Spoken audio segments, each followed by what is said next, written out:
hay un proyecto, hay un programa de gobierno que lo vamos a ratificar cada día más, porque son ustedes los que van alimentando ese programa de gobierno.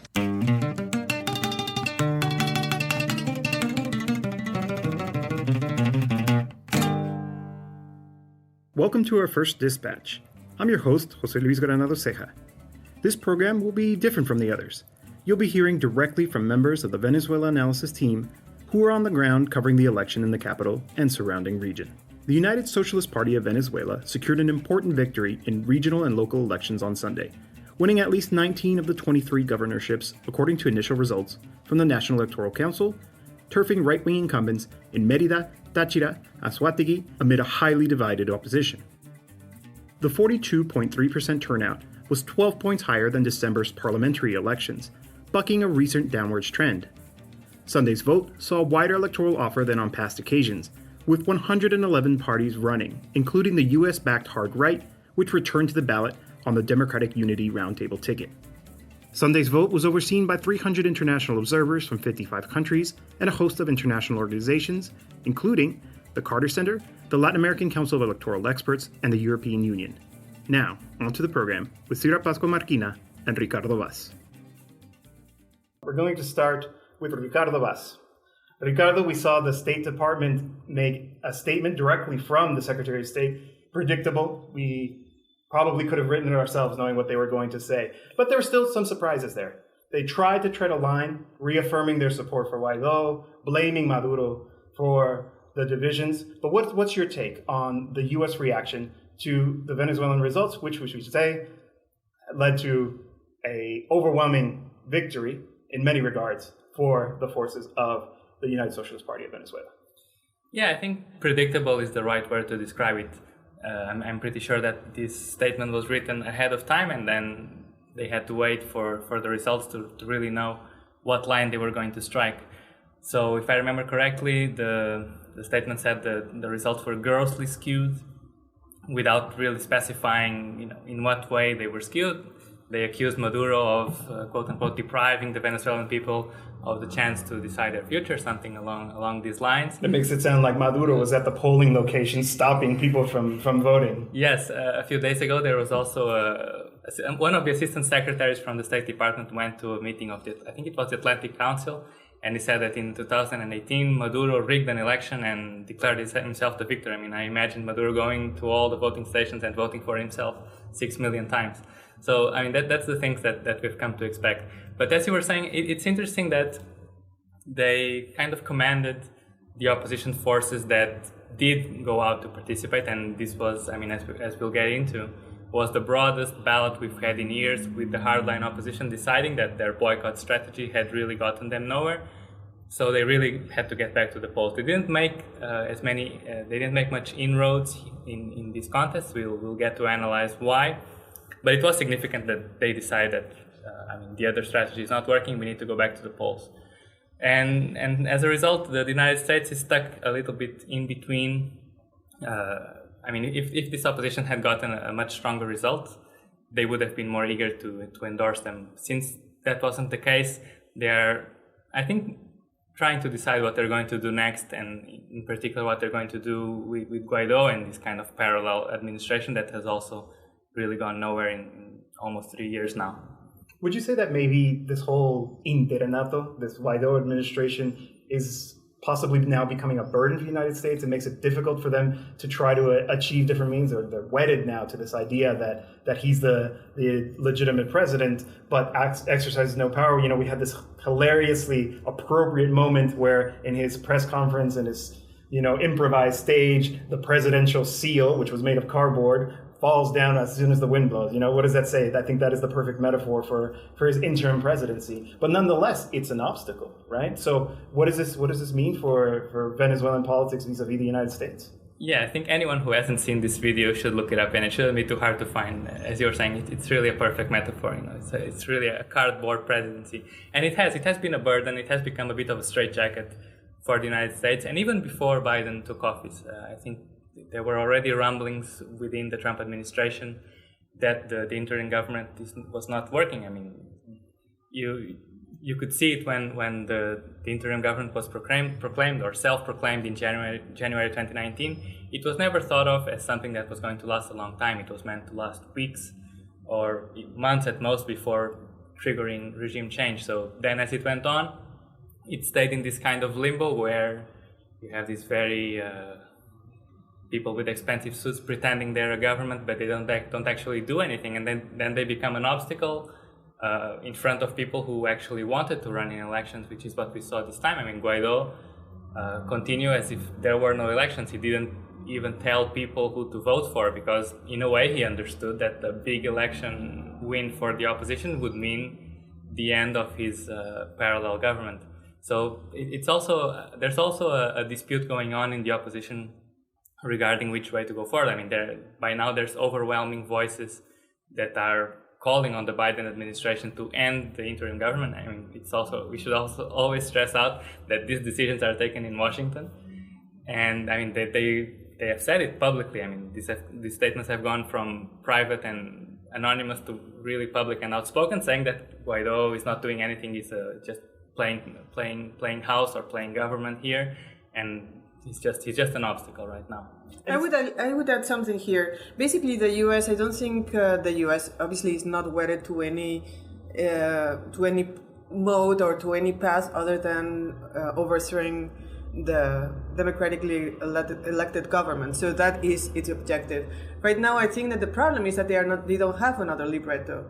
They have not, but I do at the same time agree with Ricardo that basically right now this is a liability for the current mode is a liability. The fact that the conversations happen, that the dialogue happened in Mexico points to the fact that they are also simultaneously looking for another path, for another solution to their problem, which is that the Venezuelan people have been exercising their sovereignty.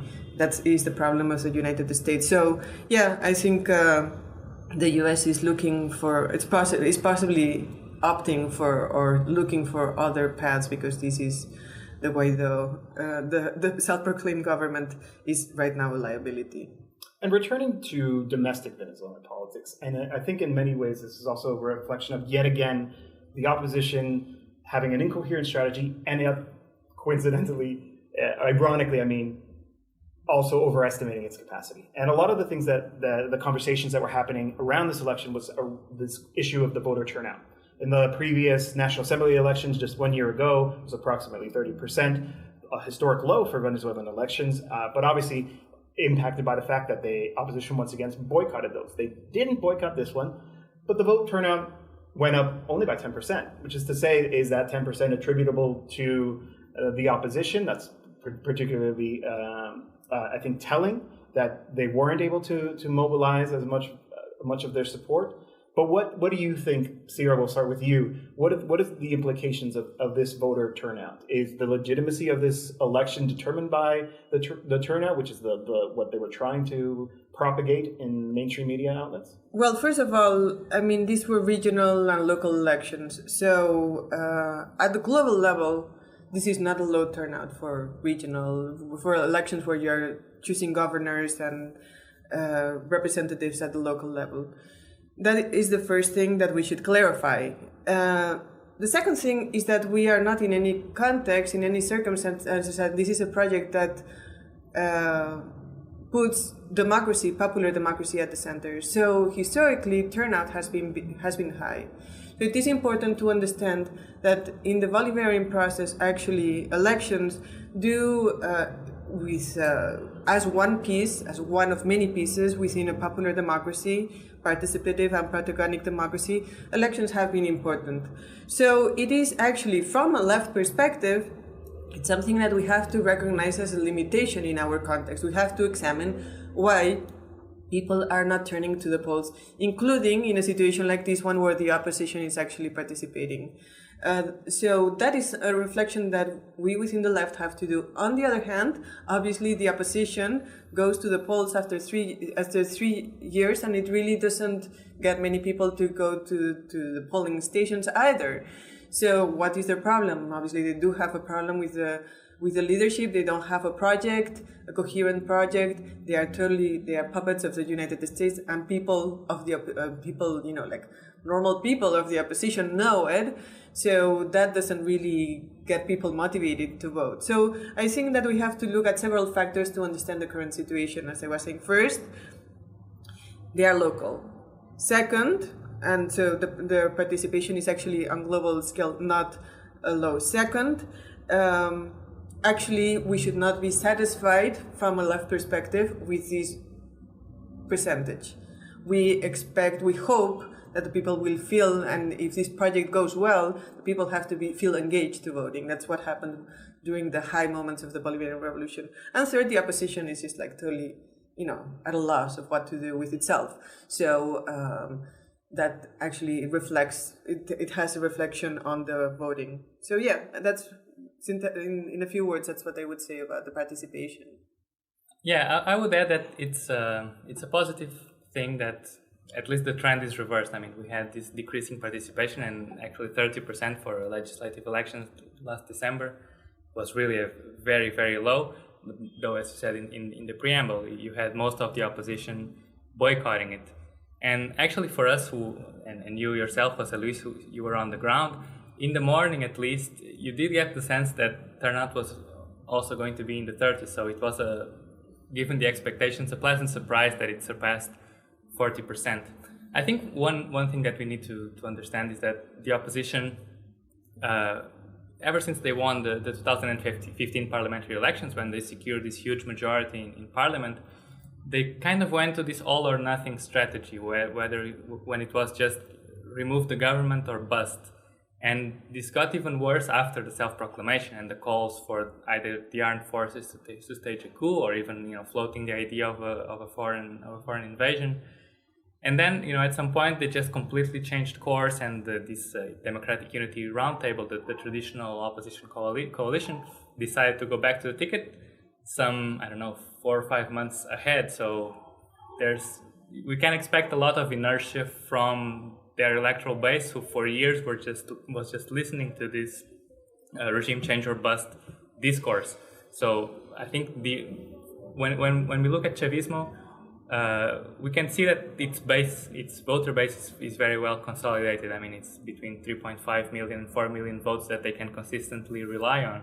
And it was really the opposition who didn't have enough time, and perhaps, as Cira says, they didn't have enough coherence to really get their voters to believe that it was significant for them to turn out on Sunday. And not to mention the divisions that continue to exist. I think it's comical that they try to pin this on Maduro when literally days before you have some of the opposition coming to physical conflict amongst each other. Right? This has been historically true of the opposition, and it's understandable because there is a wide variety of ideological perspectives within the opposition, and there's a hard right that is fascist adjacent, and then you kind of have like a more centrist, some that even call themselves social democrats. And so it's understandable that they would struggle to find unity. And even if in this instance, we don't want to make the mistake that automatically all the votes are transferred to each other. But you look at the numbers, and if you add up the opposition support and you add up the Chavista support, there's more for the opposition. Nonetheless, what was the hashtag that was trending right after the results? Chavismo arrasó, right? So we had the situation where, the overwhelming victory for the Chavista forces. What does that mean in terms of the context of this election? I think we can analyze it again from this all or nothing perspective that the hardline opposition sectors were pushing, is that as they gradually marginalized themselves from the electoral game, other actors started to come forward and try to fill in this gap. I think it was Francisco Rodriguez, who is an economist and one of the analysts who is always paying a lot of attention to Venezuela. He added up the votes from the three main opposition forces here. So the MUD coalition, this new alliance called the Democratic Alliance, and another new force called Fuerza Vecinal, Neighborhood Force. And if they had chosen a single candidate across the board, and assuming that the votes were automatically transferable, which is it's a bit of a leap, but let's assume that, then they would have won, if I'm not mistaken, I think 10 more states. So it would really have meant a completely different picture. But the issue is that perhaps readers in the United States who only get access to the mainstream media do not have this perspective, the media was kind of stuck to this idea that there was only one opposition in Venezuela.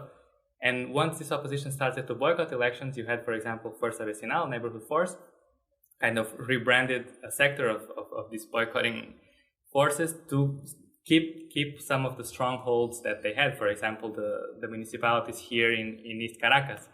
So now the MUD returns, and somehow it expected automatic loyalty from everybody else, and that was not the case. So we had in many instances some very ugly episodes. I mean, there was one case where one candidate slapped another right in front of the European Union observers, which was perhaps a bit extreme, but you had others where opposition candidates actually spent most of the campaign fighting each other and accusing each other of being a government agent and so on. So in the end, with very few exceptions, they could not agree on unified candidates to really challenge the government in these elections.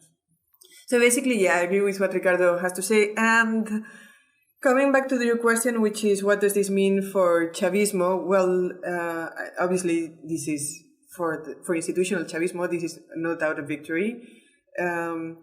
For popular Chavismo, this is actually also good because it allows for spaces to continue building. There are, and we should recognize it, contradictions between certain sectors of popular Chavismo and institutionality, but of course, popular Chavismo hopes to continue to build with the government that is Chavista. So I think it's overall a good situation for Chavismo, yeah. But nonetheless, we do know that it wasn't a total victory for the forces of Chavismo, the United Socialist Party of Venezuela. And to that, I mean, there was very important potential losses. At the time of this recording, we still don't have the official results, but it looks like they may have lost Barinas, which was a key stronghold, Sur del Lago also. What are the reasons from your point of view that can help us understand why maybe this happens, and how does that connect to the broader situation, right, of Venezuela dealing with the situation of sanctions, dealing with the fact that the objective conditions are forcing the government to take a more pragmatic turn, which is obviously accommodating itself to the interests of capital and large landowners? Well, yeah, I mean, basically, this is actually very surprising because Chavismo, the stronghold of Chavismo has always been the rural areas. In the rural areas, Chavismo would never lose. So, the possibility of losing Barinas and Sur del Lago and other areas that have been lost, the other states that have been lost, they are actually rural states. So, here we are entering into a space of speculation, but this is actually important speculation. Why have we lost? Why has Chavismo lost in these areas? Well, as it turns out, in these places, there are, as you were pointing out, José Luis, in these areas, in these regions, there is a reorganization of the agrarian organization of production.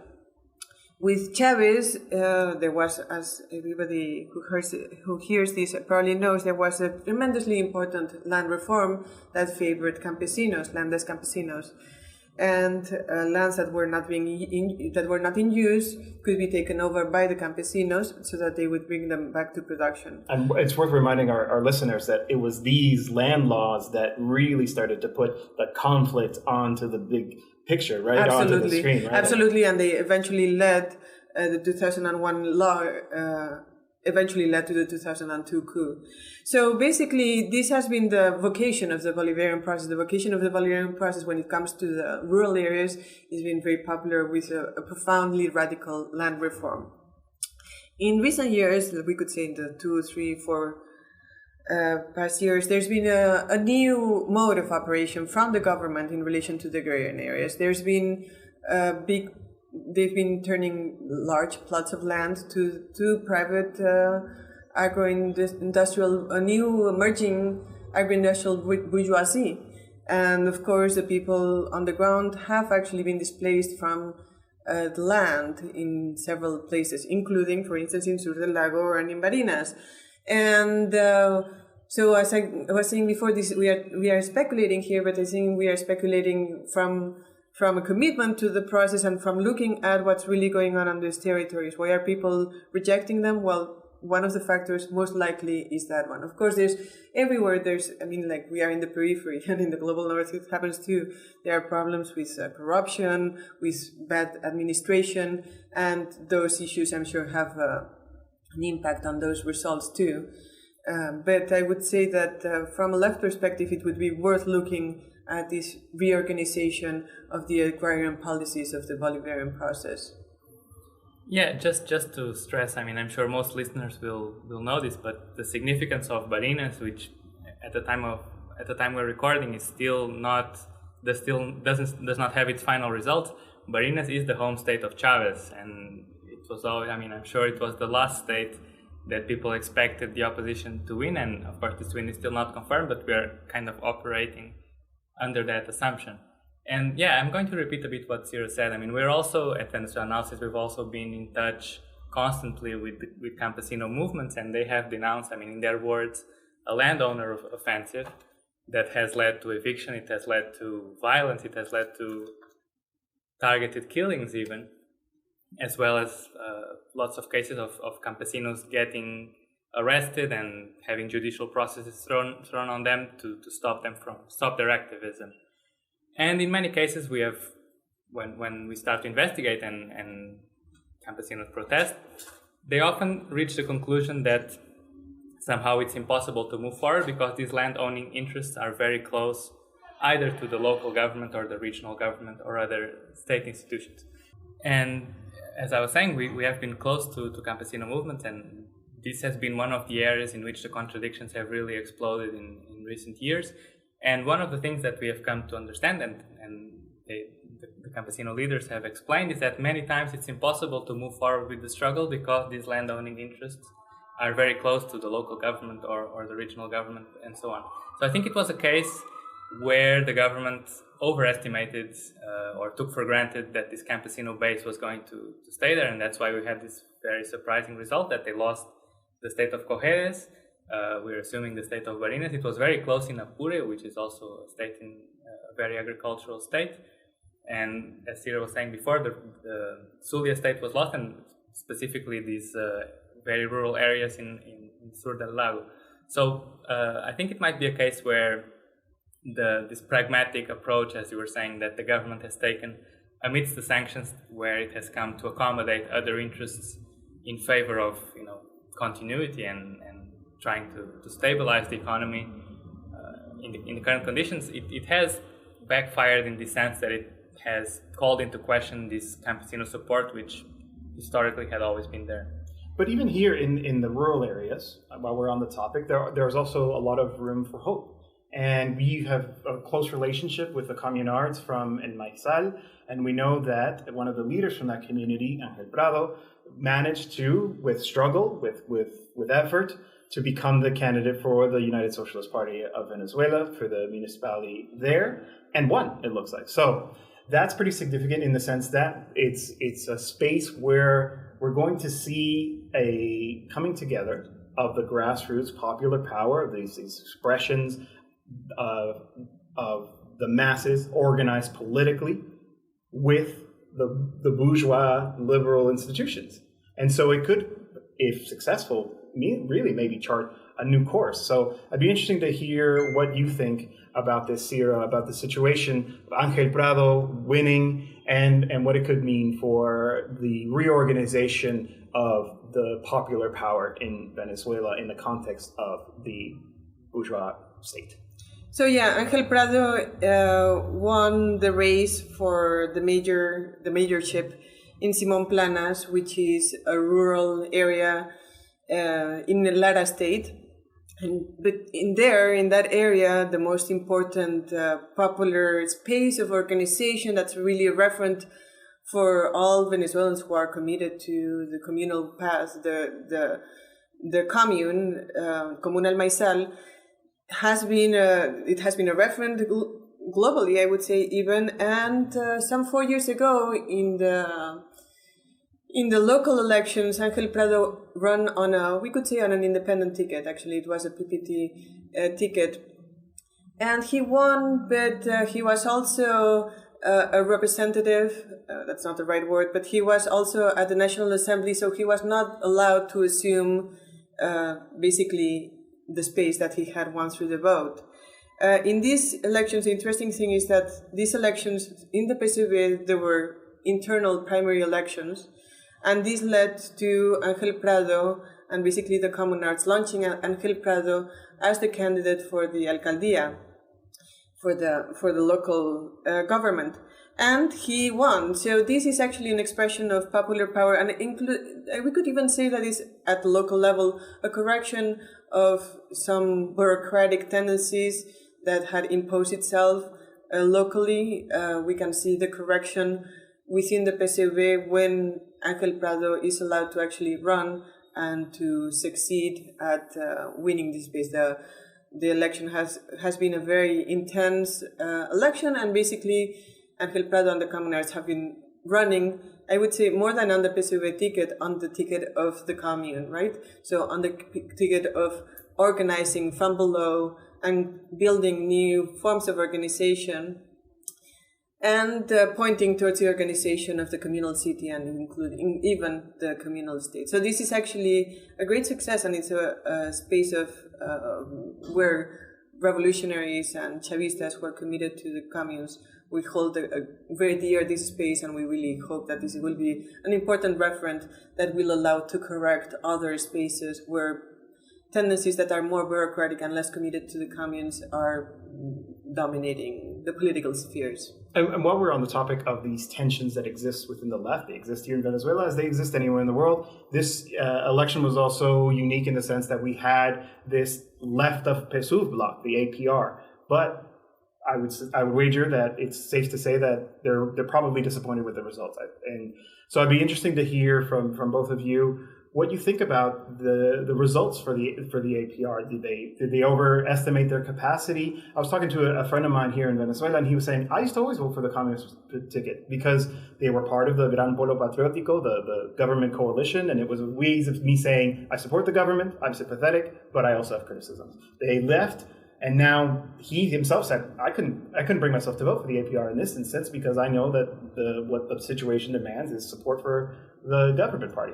Yeah, so this was the second time that the APR, the Popular Revolutionary Alternative, has run an independent ticket from the Socialist Party. So they tried it first last year in December, and it was very disappointing. They only secured one National Assembly deputy out of 273. And this time they also fielded a complete ticket in all the country's states and municipalities. And the results, there's no two ways of saying it, they were very, very underwhelming. I don't believe the Communist Party has actually secured any municipalities. And we saw it coming. There are many ways to explain it. On one hand, it's undeniable that this alliance and the Communist Party in particular has been silenced by state media. It has been marginalized. There were also a few cases of their candidates being unexplainedly thrown out of the ticket, being barred by the electoral authorities. So obstacles that were put in their way that go, in a way, explain the poor results. But at the same time, I think it's safe to say by now that this project has not succeeded. And it requires, we're very close to these people as well, and they're very committed, and we admire them a lot. But I don't think the strategy has worked. Even though the Communist Party is close to rural movements, it's close to trade unions, it has not managed to do enough grassroots work to really present itself as an alternative. And so to go under these conditions straight to the ballot, it's not going to work. You can't just proclaim that you're an alternative without doing the grassroots work. And this work is necessary, right? There needs to be a push from the left to kind of correct or force the ruling party and the government to reorient, because these contradictions are there, this class struggle is there, but the APR has not managed to do that, and so far most of the opposition is still from sectors like the communards that Cira was just talking about, who are still within this very large and perhaps blurred umbrella of the Socialist Party. So we have to see, perhaps now that the electoral fever is over, there can be a kind of a greater return to the debate that was always a feature of Chavismo, and there can be kind of a real discussion on the policies and where the project is going. I would say that the APR, the strength of the APR, and this is necessary in any revolutionary process, you need voices that will bring up the problems.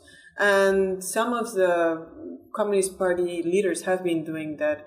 And I actually sympathize with many of the criticisms. Personally, I might sympathize with many of their criticisms. However, they really are not building from below. And that is what really characterizes the Bolivarian process, building from below, doing a different kind of politics.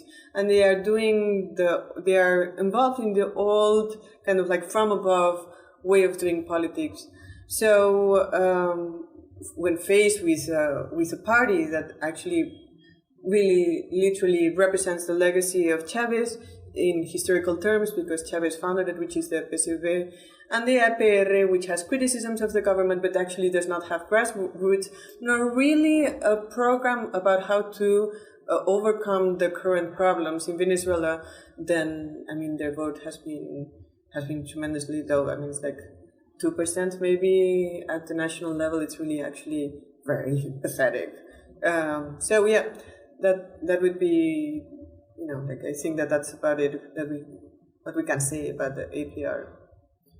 So for our final point of conversation, I want to move on to implications. And for that, we actually have another guest. We have Greg Wilpert, who is somebody we're very lucky to have here. It's probably one of the people who is most familiar with the history of the Bolivarian Revolution. He's also one of the founders of the Venezuelanalysis website. And I want to begin this conversation by making reference to our previous episode where we talked before the election, and we interviewed Reinaldo Iturriza, who talked about the need to return the center of gravity to the working class.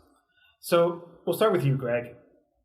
Is there a before and an after here in Venezuela? Is Reinaldo right to say that the center of gravity was once the working class and has now moved away from that? And what does that mean for Venezuelan politics in the future? Because we know that there's more elections to come, and we still have the looming threat of U.S. imperialism.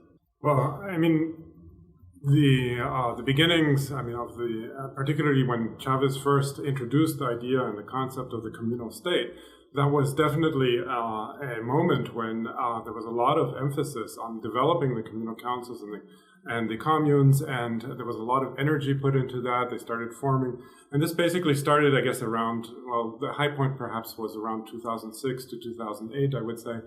And that was really, a moment when people started organizing from below and started, really pushing for confronting the state actually as well. That's also because, the state was still, took a form, of very much of a top-down structure that even though the government was supporting the creation of these communal government and direct democracy essentially, they ended up clashing, of course, with the state structures. And I think eventually, actually, especially during the crisis, after Chavez's death and after the oil prices started crashing, and so I wouldn't put it all on Maduro. There was certainly a change of government and a change of orientation. I think Maduro, in some ways, was less in touch with these grassroots movements than Chavez was. And so with that combination of factors, the economic crisis, then of course the U.S. sanctions and the assault from the U.S., that created a situation where the state really started winning out in this conflict, essentially, that happened between the state and the grassroots movements and the creation of a communal state, which ended up falling behind, I think, in the long run. Now, with regard to Iturriza's hope that this might represent now a reorientation of before and after. Of course, I think that's perhaps his hopeful thinking. These factors that led to the state's predominance, so to speak, in this fight haven't disappeared. The economic crisis remains. The effort of the opposition to overthrow the government by means of subversion with the support from the United States, that still remains. So things aren't back to normal by any means. I do think it's a hopeful sign, though, that you had this galvanization from below that seems to be stronger than it might have been. Those are things that I guess Ricardo and Cira could comment on more. But it seemed from a distance to me, it seems like that's kind of gaining a little bit of momentum now. Whether they're going to be able to prevail in the long term is, for me, it's way too early to say. But I think it's definitely a hopeful moment. But like I said, the other factors that had caused this, brought this crisis situation about remain, and it's unclear as to how they're going to be resolved. There's some hope on the horizon that maybe the economic crisis can at least be mitigated to some extent now that things are going a little bit better economically for some people, at least, not for the majority, I think.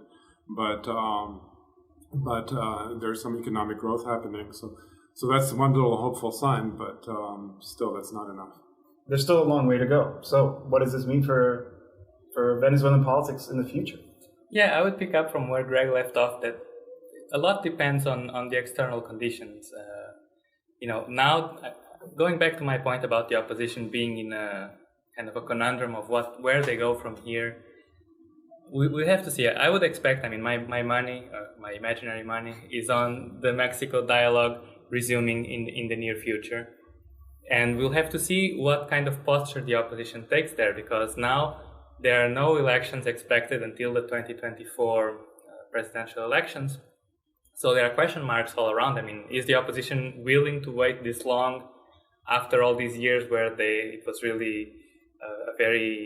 were very impatient and wanted to topple the government immediately? And if so, what strategy will they adopt? Because opposition leaders, as much as their international sponsors would like them to get together, they have been at each other's throats for a while now. So it's far from clear that they can actually settle on a unified strategy, let alone a unified candidate. You mentioned that there likely won't be any more elections until 2024. Is that to say that the revocatoria, the interruption of the mandate, isn't going to move forward? That's constitutionally, that's allowed by the Constitution, and lots of people on Twitter, for example, have floated this possibility. If there are less votes for Chavismo than for everybody else, then if the opposition moves forward with this recall referendum, they might win.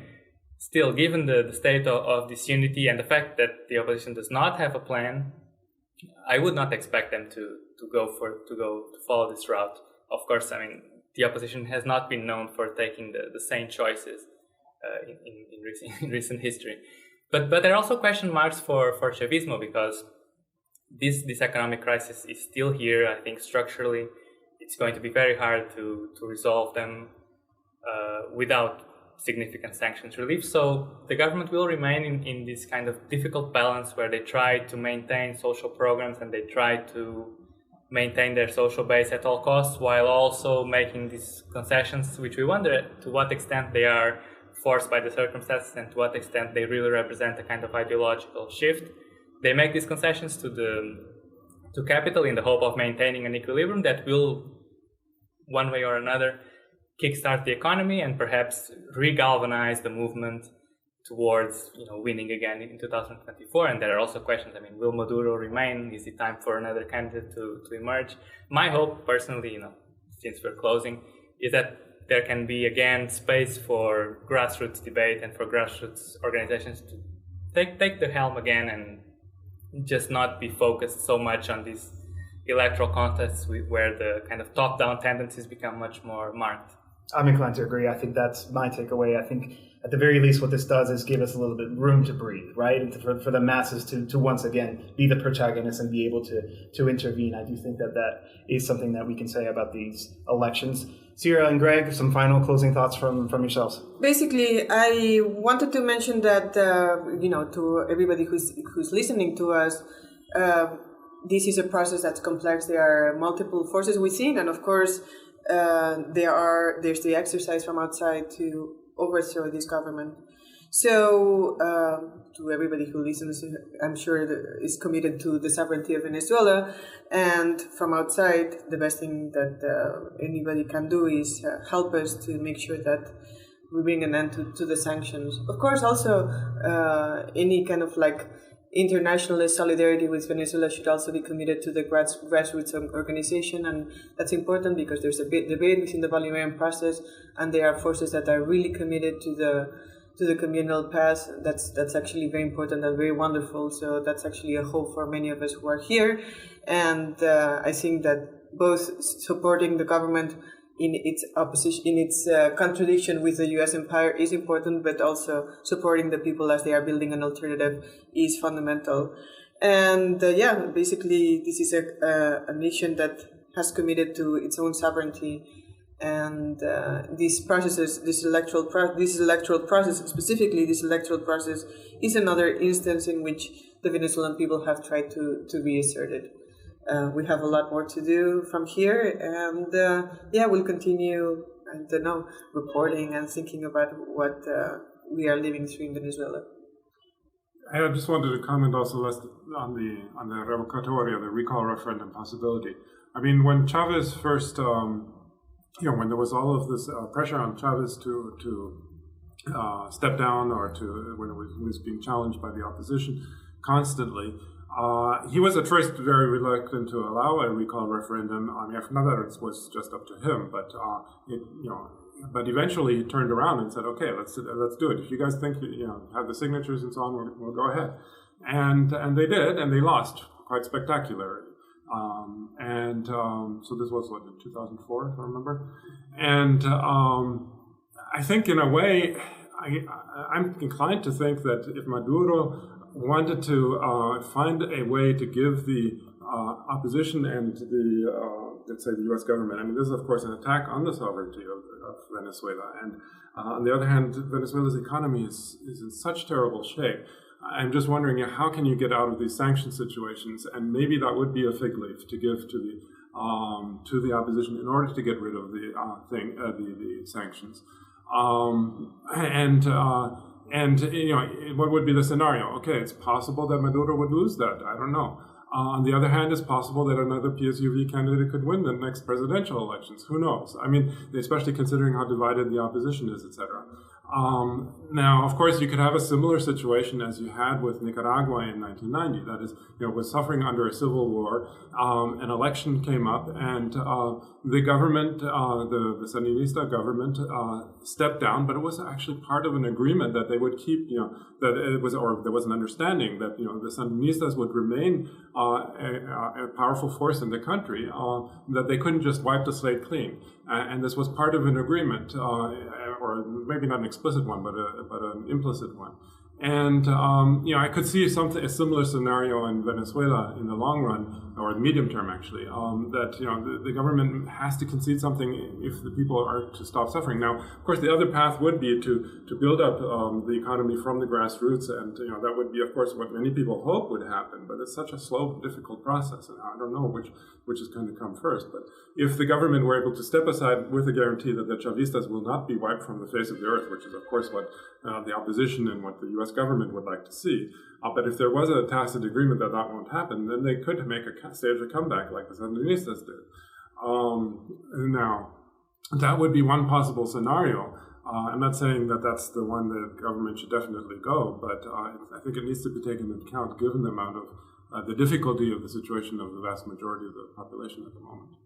All right, we want to thank everybody for listening to the special episode of Dispatch live from Caracas, Venezuela, in the shadow of the 2021 local and regional elections. Thank everybody for listening. Thank you to Cira, Greg, and Ricardo for their excellent analysis. And as always, you can find our content on the website. And we are about to begin our fundraising campaign. So people listening, if you have the means to do it, please continue to support Venezuelanalysis. We are 100% reader funded and supported.